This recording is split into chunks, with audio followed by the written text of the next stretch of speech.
Tayo po ay dumako sa Galatians chapter 1. Although I would not be expounding, ay nais kong basahin natin ang ilang verses sa Galatians chapter 1. Beginning verse 1, Paul, an apostle, not from men, nor through man, but through Jesus Christ, and God the Father who raised him from the dead, and all the brethren who are with me, to the churches of Galatia. Grace to you and peace from God, the Father, and our Lord Jesus Christ, who gave himself for our sins, that he might deliver us from this present evil age, according to the will of our God and Father, to whom be glory forever and ever. Amen. I marvel that you are turning away so soon from him who called you in the grace of God, Christ, to a different gospel, which is not another. But there are some who trouble you and want to pervert the gospel of Christ. But even if we or an angel from heaven preach any other gospel to you than what we have preached to you, let him be accursed. As we have said before, so now I say again, if anyone preaches any other gospel to you than what you have received, let him be accursed. For do I now persuade men or God? Or do I seek to please men? For if I still please men, I would not be a bondservant of Christ. Tayo po ay nalangin at tumingi ng tulong sa ating pag-aaralan ngayong hapon.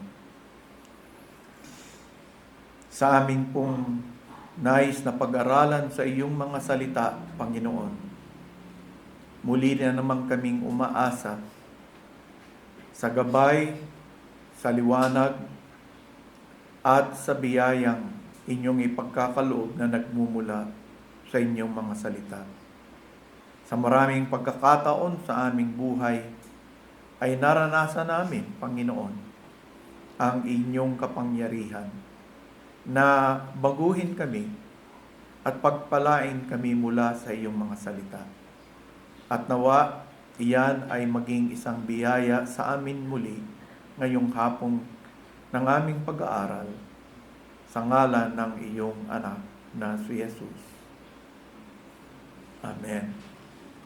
So doon sa ating binasa, madali ninyong mapupuna ang ilang paulit-ulit na binanggit ni Pablo sa kanyang pagsulat sa iba't ibang churches na located sa Galatia. At ito'y may kinalaman doon po sa Ebanghelyo na kanyang sinasabi na wala talagang ibang Ebanghelyo kung hindi yun pong Ebanghelyo na naituro sa mga taga-Galatia. Tinatawag niya ang ibang turo na nagmumula sa ibang mga tao as a different gospel, as that which has perverted the gospel of Jesus Christ.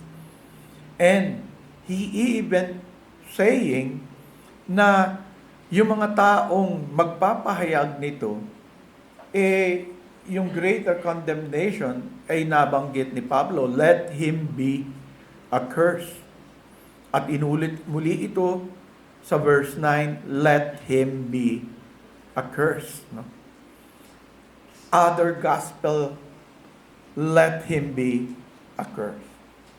So yan ay isang matapang na pagpapahayag na sinasabi ni Pablo at isang katotohanan na kung noong kanilang kapanahunan ay meron ng tinatawag na lumabas na tinagurian ni Pablo na different gospel, perverted gospel, or other gospel.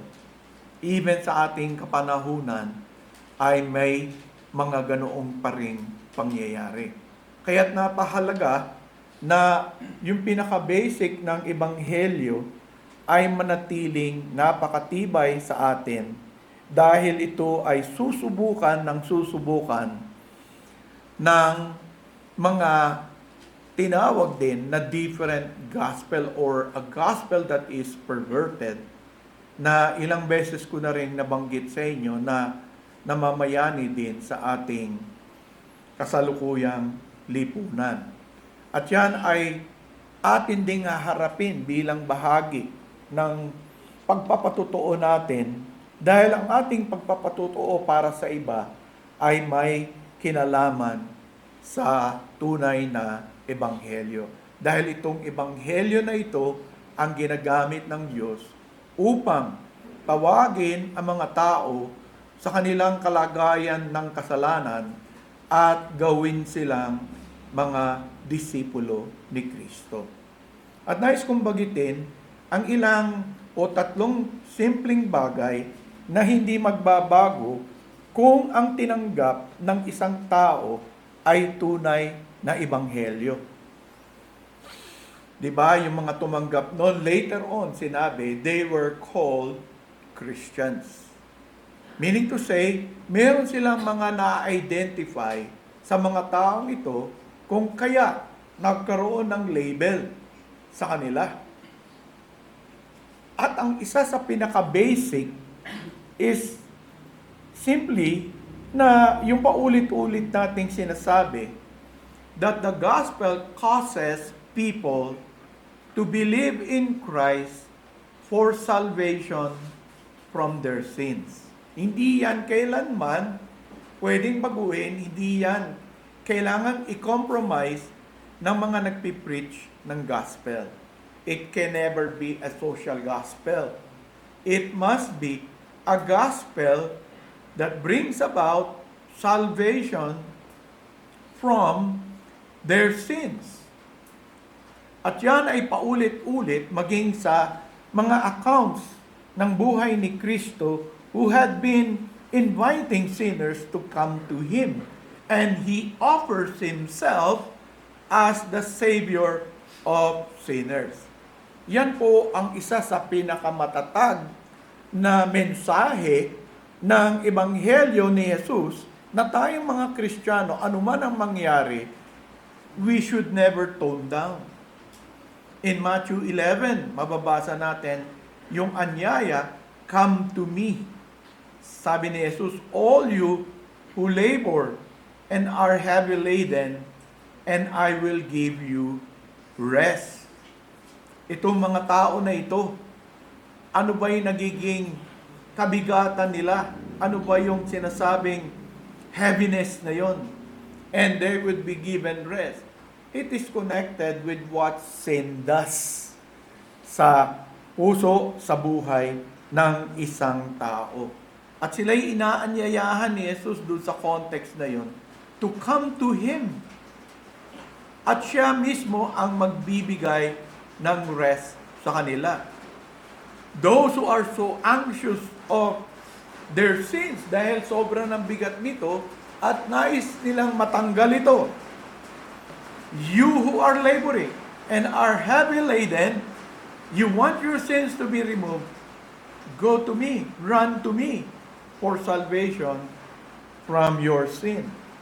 At yun din ang itinuturing nung sabihin ni Pablo at ituro niya sa Romans 10 beginning verse 9 that if you confess with your mouth the Lord Jesus and believe in your heart that God has raised Him from the dead, you will be saved.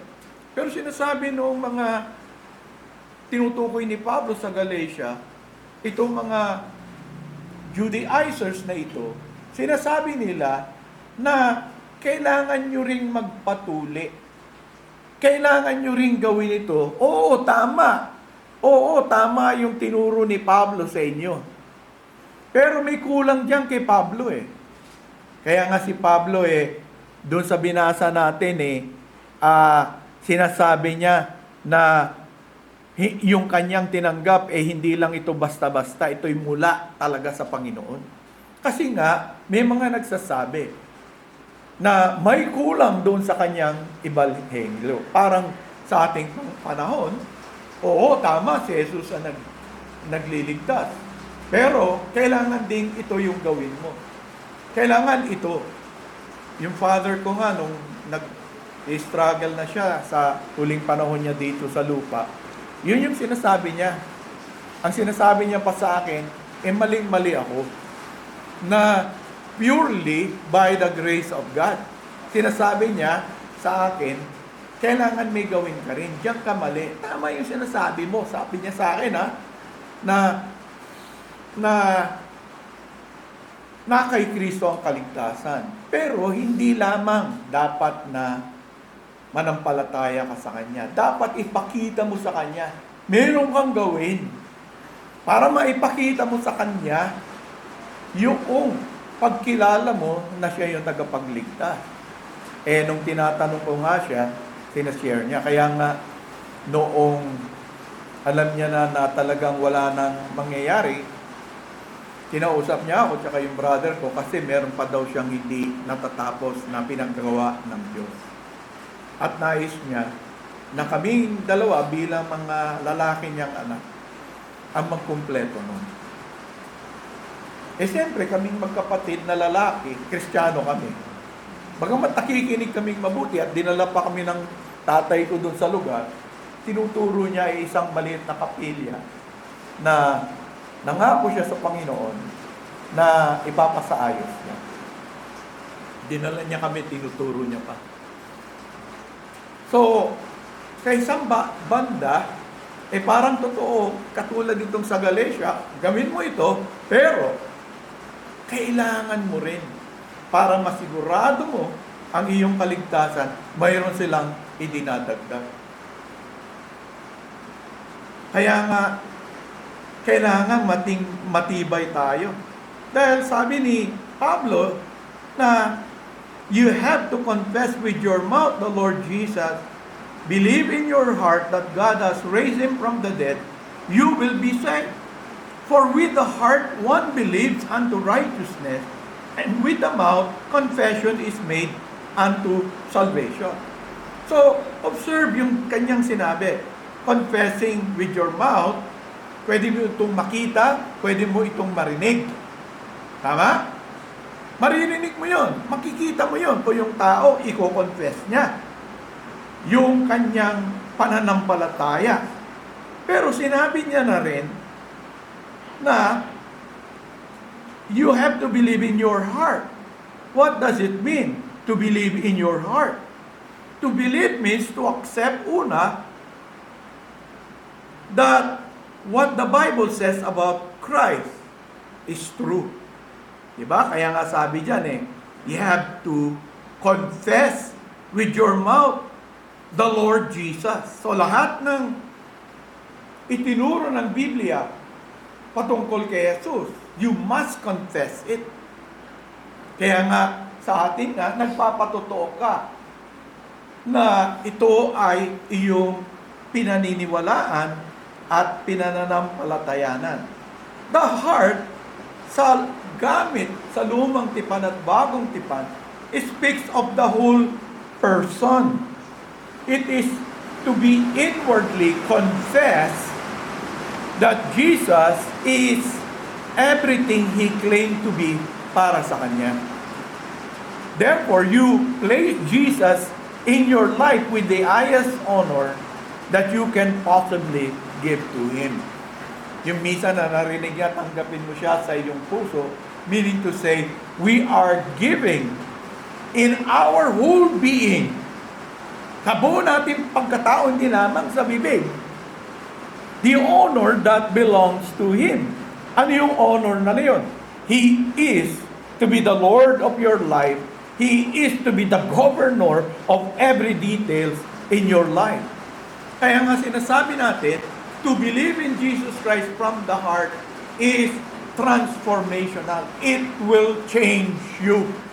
But if you would only confess it like many others through their mouth, makikita mo, hindi nagbabago yung kanilang buhay. Kung ang reference point ng kanilang araw-araw na buhay ay yung sarili lamang nila, yung mga ginagawa lang naman nila, kapareho lang nila ang lahat, ngunit ang isang i-dedicate niya yung buong buo ang kanyang sarili. Yun po yung kinonfess mo with your mouth, but you believe in your heart. Meaning to say, the whole being that is called Joey Sarmiento,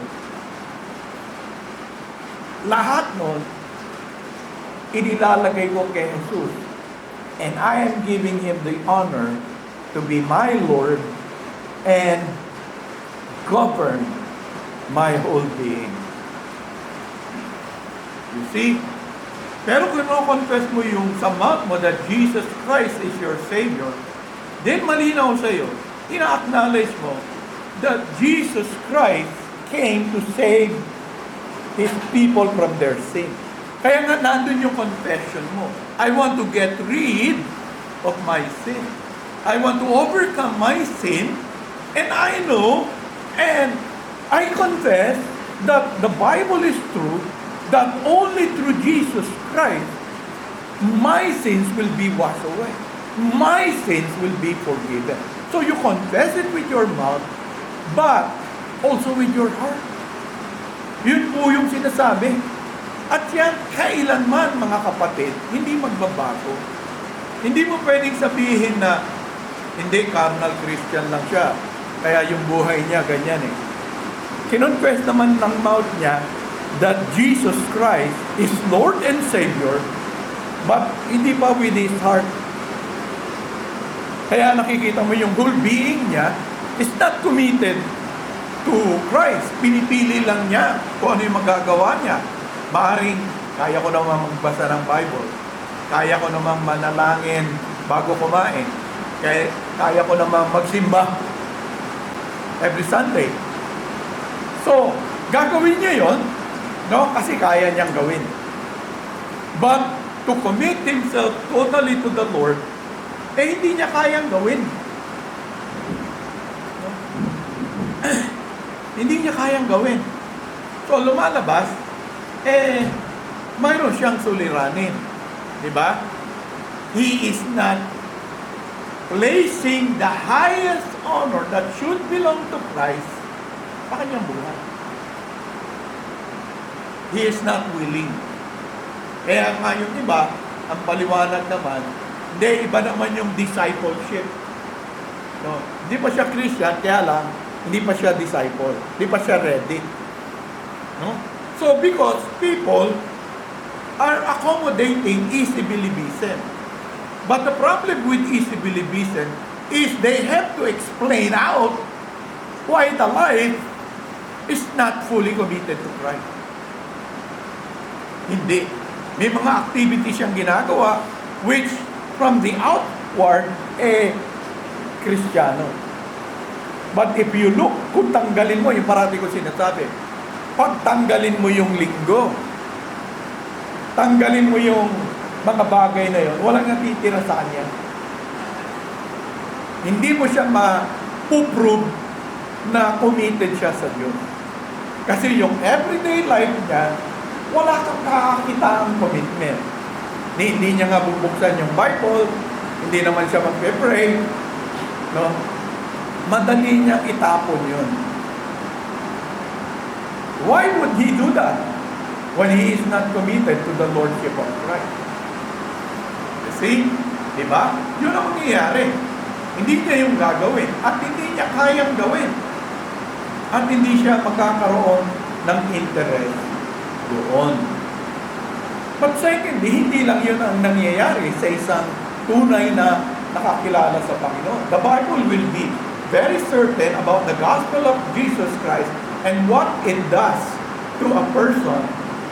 That person is going to have an ever-growing love relationship with Christ. Ganyan po katapang yung ating ebanghelyo. No. He will not merely be a rule keeper or yung tinatawag nating law keeper. The Christian is not merely a law keeper. He is a love keeper. He cherish, kaya nga yung Diyos nire-remind niya yung mga churches, no? This is one thing I have against you. Yung first love mo. Humina. Hindi naman sinabi ng Panginoon, totally eradicated. At ini-encourage ng Panginoon na pagsisihan mo yun, tignan mo yun as something you should repent of.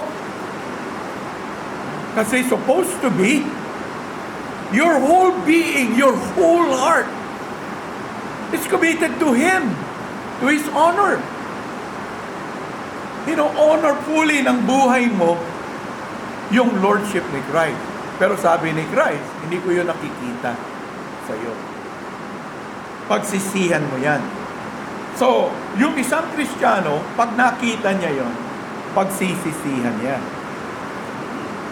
Dito sa salita ng Diyos, bagamat sinabi ng Diyos yung kahalagahan ng kanyang mga commandments, i-connect niya ito hindi lamang sa pagiging what? Law keeper. The commandments of Jesus Christ is connected to the love for Christ. In other words, yung mga Kristiyano, hindi lang sila nag-iisip na I want to show my love for Christ by always going to the church, helping in all the activities of the church, cleaning the church, giving so much money to the church, and all these things. No. Sabi ni Jesus, iba yung love relationship natin. In John 14, verse 21, He who has my commandment and keeps them, it is he who loves me. And he who loves me will be loved by my Father, and I will love him, and I will manifest myself to him. So nakikita ninyo na it is not for us to remain a law keeper. No? Yung sasabihin ng ibang Kristiyano masaya na sila dahil wala naman silang kinukomit na commandment ng Panginoon or wala silang nababiolate sa 10 Commandments. But real Christianity is more than that.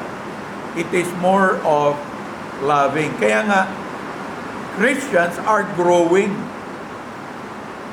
in their love relationship with Christ in the sense na kaya nila ginagawa ang isang bagay ay dahil sa pagmamahal nila sa Diyos. Yun po ang ginagawa. Yun po ang nagmamotivate sa Kanya. In 1 John 2:3, Now by this we know that we know Him, if we keep His commandment. He who says, I know Him, and does not keep my commandments, is a liar, and the truth is not in Him. So doon, sa mga simpleng verses na ito, kitang-kita po natin is that a Christian is one who loves Christ so much that he is very eager to keep all the commandments of Christ. There is that growing. Kung nag-grow yung love mo sa Panginoon, sinasabi ng Panginoon, ang equivalent niyan is there is a growing, no? Appreciation sa commandments niya. There is a growing desire to keep that commandment. At ang unang evidence niyan, mga kapatid, sa buhay natin is love for the Scripture. Love for Scripture. Why? Imaginein mo, yung tao, hindi mahalaga sa kanya yung Bible. Maring you have all the versions sa Bible, hindi mo naman binabasa. Diba? Parang yung sinabi ko kaninang umaga, you are ungodly. No?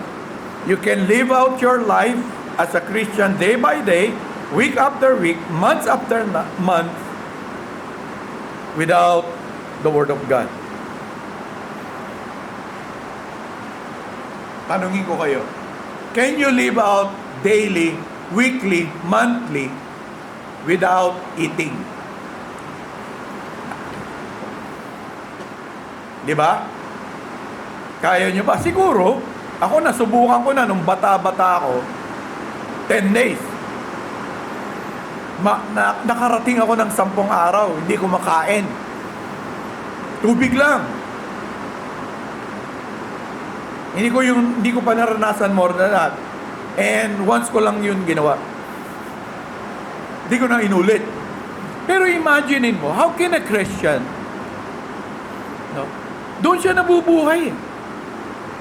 Sinabi na man is not supposed to be living by bread alone. Eh lalo na kung Kristiyano ka na. What will sustain you in your Christian walk? What will sustain you in your love for Christ? It is keeping His commandments. Yun yung nagsusustain ng love relationship, not only with Christ, but with the Father. So kitang-kita mo, yan po mga kapatid, hindi yan pwede magbago. He will always bring Himself into His will or into His commandment because He is growing in His love for Christ. Kaya nga, kung yung pag-ibig nyo kay Christ hindi lumalago, ang unang mawawala sa inyo is a very, yung bang mainit, a warm heart for His Word and a big heart for His Word. Alam nyo, yung puso natin bilang mga Kristiyano, napakalaki niyan. Kaya niyang i-accommodate lahat ito. Kaya niya. Bago na yung puso mo hindi na yun dati. Napatay, ayaw. Anything live is growing. Kaya nga, kung buhay na buhay yung pag-ibig mo at inaalagaan mo yan, di ba? Lalaki yan. Yung puso mo, palaki ng palaki. It will accommodate. At ganun din, dahil nga you love God, you also love your neighbor, nakikita mo yung puso mo, na-accommodate niya rin yung mga tao. No matter how sinful they are, nagkakaroon ka ng deeper concern and compassion sa kanila. Hindi ka kagad na-open. Yung younger ako, madali ako ma-open sa mga ganyang tao. Iniisip ko, bahala kayo sa sarili nyo, pumunta kayo sa impyerno. Ganun yung takbo ng isip ko. Basta ako, papunta ako sa kaharian ng Diyos. Pero pinalitan siya ng Diyos ng habag, ng awa. Ngayon naawa ako sa kanila eh. Kaya kahit insultuin nila yung pananaw ko, yung view ko, hindi ko sila inaaway. Hindi ako nakikipagtunggali sa kanila. Iniisip ko, ano kaya pwede kong gawin para may share ko yung ebanghelyo sa kanila. Halimbawa po, kung may mabit kayo na iniisip niya, there are a lot of ways to go to God. Eh, mali ka naman dyan, Pastor Joey. Masyado namang madamot yung religion mo. Masyado kang, parang kumbaga sa all other ways goes to heaven. Diba? Eh, iba-iba lang siguro tawag natin sa Diyos. Ikaw, ang tawag mo si Yahweh, or yung iba si Yahweh, o si Jehovah, or kami ay si Allah, or kung sino pa man yan, no? But all road lead to heaven. No? Aawayin mo ba sila doon? Eh, hindi. Diba? Pero marami pong tao na nag-i-struggle sila sa sinishare mo because they think that there are a lot of ways to go to God. So, what do you do? Diba? Out of your love and concern for the person, you just stick with the gospel. You share to him simply the gospel, believing that it will not return void. So you may just say, The Bible that I read, the God that I believe, says in John 14:6, I am the way, the truth, and the life. No one comes to the Father except through me. Yan yung pinangahawakan ko, hindi dahil arrogant ako. Kasi pwede niya sabihin, you're too arrogant naman to claim na kayo lang. Ibig mong sabihin, kayo lang yung masisave. Paano yung milyon-milyon na hindi naman naniniwala kay Christ, pero sincere sila sa pagsamba sa Diyos, sa paglilingkod sa kanilang Diyos?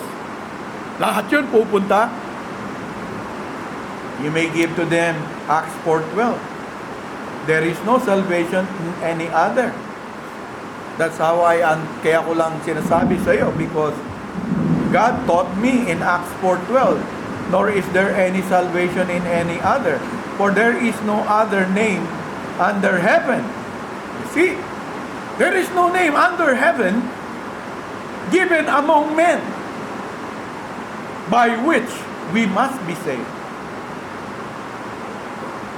Mari makausap mo sinasabi niya, hindi. Sinasabi niya, naniniwala siya kay Kristo, pero sa kanyang buhay, mas malapit yung puso niya kay Mary. Mas malapit ang puso niya sa mga santo-santo. Ano sasabihin mo? There is, as far as I know, no? Kaya ko lang sinasabi sa iyo, Jesus is the only way.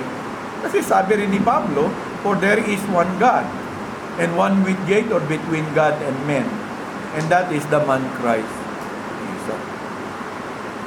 So you live to Him the gospel because you believe that God wants you to love these people and to be able to give to them the gospel appropriate kung ano yung nangyayari, kung ano yung kino-contest niya sa buhay, kung ano yung nais niyang palabasin sa buhay. Yung iba maaaring sabihin, ba't hindi ka Kristiyano?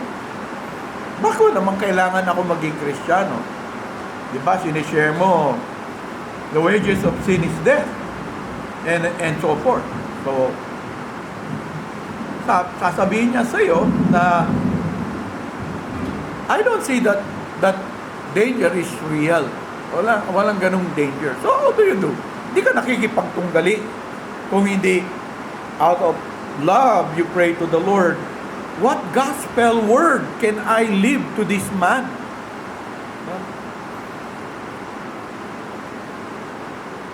Yun ang sabi. Winning an argument will not do anything. Jesus Christ did not command us to make sure you win any argument against them. You may want to present, kaya mo sinasabi yun, is because there is a righteous judgment that God will bring about. So lahat ng natututunan mo, or one day all will face His Maker, I think you also believe that. Yeah, sasabihin niya. You know, my Bible tells me in Matthew that He will also say to those who are on the left, depart from me, you cursed, into the everlasting fire prepared for the dead. There is such a thing. The Bible is saying that there is such a thing. I know you are not threatened by that, but let me just remind you that is what in the Word of God. You know, Matthew 10:28, do not fear those who kill the body but cannot kill the soul, but rather fear Him who is able to destroy both soul and body in hell. And so, ini-stress mo lang, there is a coming judgment. There is something to fear, my friend. No. You may not win the argument, but that is not the point. Paul is saying the difference is that Christians stick to the gospel. They believe that the gospel in the hands of the Holy Spirit is very powerful. And so you leave the case to the Holy Spirit.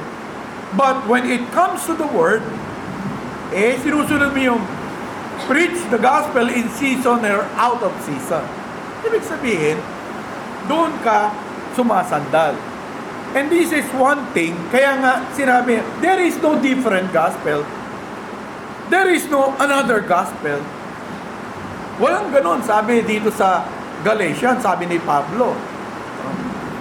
Dahil, pag yan ang preach mo, nag-adjust ka. You want to win an argument, so, sabi niya, if you change the gospel, a curse. Ano ba yung sinabi doon sa Let him be accursed. Why? Let him be accursed. You want that?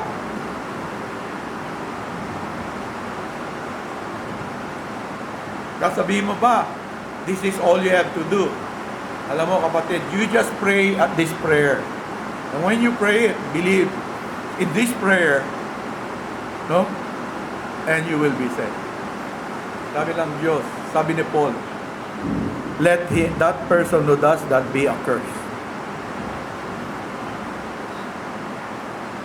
Because there is no different gospel. There is no another gospel. There is no perversion of the gospel in true Christians. Hindi niya yun ipa-pervert. Why? Why is it that a true Christian will not pervert it? Because he experienced the power of the gospel sa kanyang buhay. Kaya na tayo, wala naman tayong praying to receive in kay Christ. And yet, people are converted as we preach the gospel. Tama? We're not using techniques that others are using to make the gospel palatable, to make the environment so convincing, so moving emotionally for people to come or to raise their hands or to come forward here in the altar. There is no altar here. There is a pulpit here. They should come to Christ. Now, you get the point why Paul would very strongly say, if you change that gospel, the gospel we preach,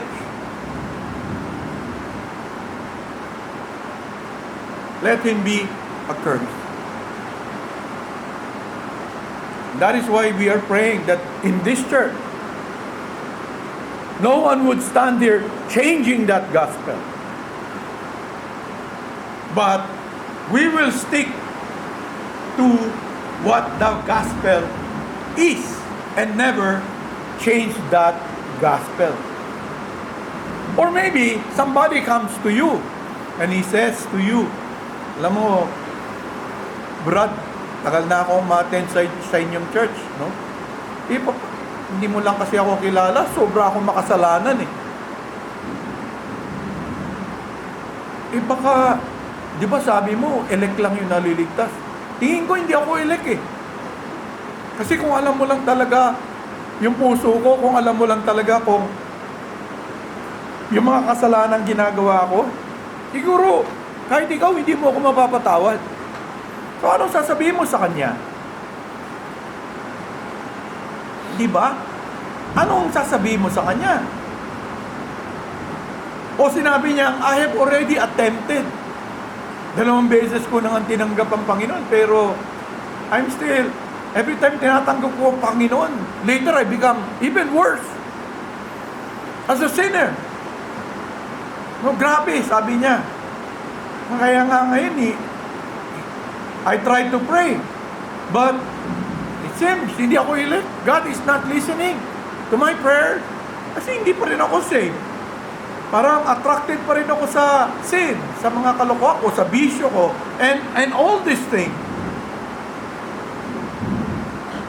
I have already done what I have supposed to do, but still God did not save me. Seemingly, God is not accepting me. I want to be a Christian. What would you say? What does our gospel say to those kind of people who think that way? Diba? Ang dami-daming turo ng Bible dyan. But one of the best is Isaiah 55, verse 6. No? Seek the Lord while He may be found. Call upon Him while He is near. Let the wicked forsake his way. The unrighteous man is sought. Let him return to the Lord, and He will have mercy on him, and to our God, for He will abundantly pardon. The thoughts of God are not your thoughts, nor are your ways my ways, says the Lord. For as the heavens are higher than the earth, so are my ways higher than your way. So what God is saying to Isaiah, anyone who comes in the way He describes has this promise. If you come to Him, believe on Him, in the way Isaiah, sabi mo kasi ginawa mo ng lahat. And I repeat to you, can I share to you what God said in the book of Isaiah? What is God saying to Isaiah? Anyone who comes in the way He describes us, this promise, he will receive mercy. There will be abundant pardon. Marami man ang kasalanan mo, yung pardon ng Diyos, abundant din. At kung talagang isisik mo siya, no, you will receive mercy. And God says that He is not like us because His ways are higher than our way. His thoughts are larger than your thoughts. Binabox mo yung kung sino yung Diyos sa isip mo, sa karanasan mo. But God is not like that. Hindi siya ganun. God is infinitely above us in this regard. Anyone who comes in the way that He described, there will be forgiveness and will receive an abundant pardon. You have to believe that. You come to Him, seek Him. And who is this God? And who will mediate with you? There is one, the Lord Jesus Christ. You come to Him through the Lord Jesus Christ. Many are your sins, amen. But many are God's pardon. So, you stick with the gospel, hindi mo sinasabing, baka masyado mo lang kinokondemn yung sarili mo. Sin must condemn you. Di ba? Any form of sin. Because God does not only hate sin, He hates the sinner. Sabi mo tama, wala namang mali. Ang Diyos ang nagsabi, He has many people, He has But He says, and the gospel is very clear, whoever those elect are, they cannot be saved unless they seek the Lord. Unless they confess their sin and and desire to forsake their sin and follow the Lord Jesus Christ. Walang mali. Tama. God has His own people. But even His own people will repent of their sin, will seek the Lord. Diba? Now you, kiniklaim mo hindi ka elect. How did you know it? You want to know? Seek the Lord while He may be found. Call upon Him. So we stick to the gospel. That is one sure sa isang buhay na Kristyanismo na kung merong mga ginagawang pagbabago ang iba, katulad ng sinasabi ni Pablo, ito ay hindi magbabago. Ito ay hindi kailanpaman.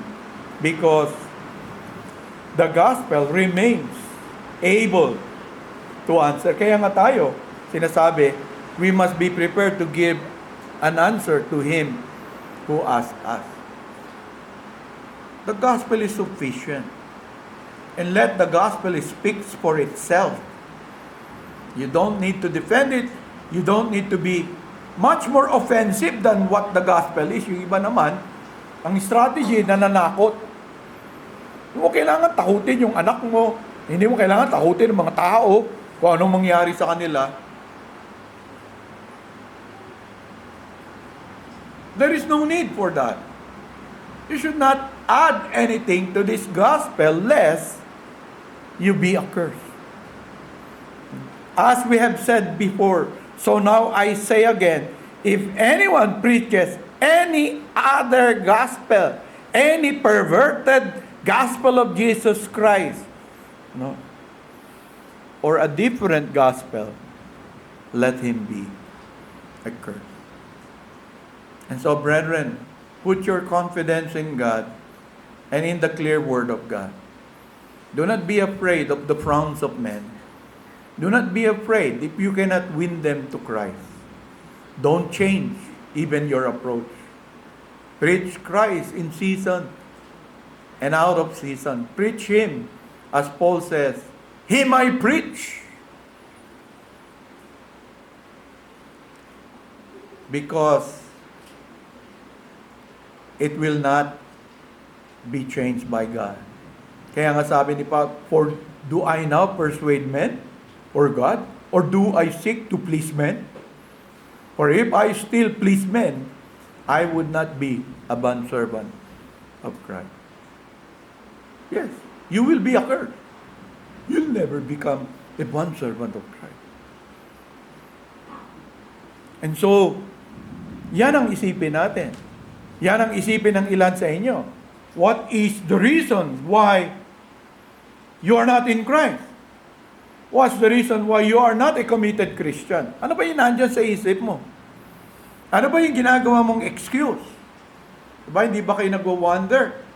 Ang ganda-ganda ng ino-offer ni Christ. Is there anything faulty in what Christ offers to you, to any sinner? Is there anything that Christ offered that will destroy your life here on earth, that will remove your happiness and joy? Show me from Scripture that if you commit yourself totally to Christ, that your joy, your happiness in this world will be curtailed or even be destroyed by God. No. I have come to complete that joy. The joy that God wants to have. I have come to give you an abundant life. You see, don't allow the devil to deceive you. If you read your Bible, you will not be deceived. The reason why people are deceived because they're not reading the Bible. Why is it that some churches are inventing so many things? Because they have not been reading the Bible. If they will only read it, there are only a few parts that are difficult in the Bible. But most of it are very, very clear. The only reason is we do not want. If they say to you, may mga enjoyment sila, may mga sin sila na hindi nila ma-forsake, you ask them, where did it brought you? Diba? You're fearful na madiskubre. You're tinatago mo sa wife mo, na ganyan ka. Tinatago mo sa office mate mo. Nahihiya ka. Is that what abundant living is? Is that what joyful living is? To you? You're happy with that? You can buy the things you wanted to buy. Where are now the things that you have bought? Wala na, sira na. So bibili ka na naman ng iba. Maghahanap ka na naman. Magnanakaw ka na lang ba uli? Magsisinungaling ka na rin ba? Para lang maging masaya ka? Talaga bang naging masaya ka na natagay yung saya mo? Hindi. Maghahangad ka ng iba. So, gagawa ka ng mas mabigat pang kalokohan para ma-heighten pa yung iniisip mong saya. Is there truly a pleasure in sin? Yes, there is. But it is fleeting.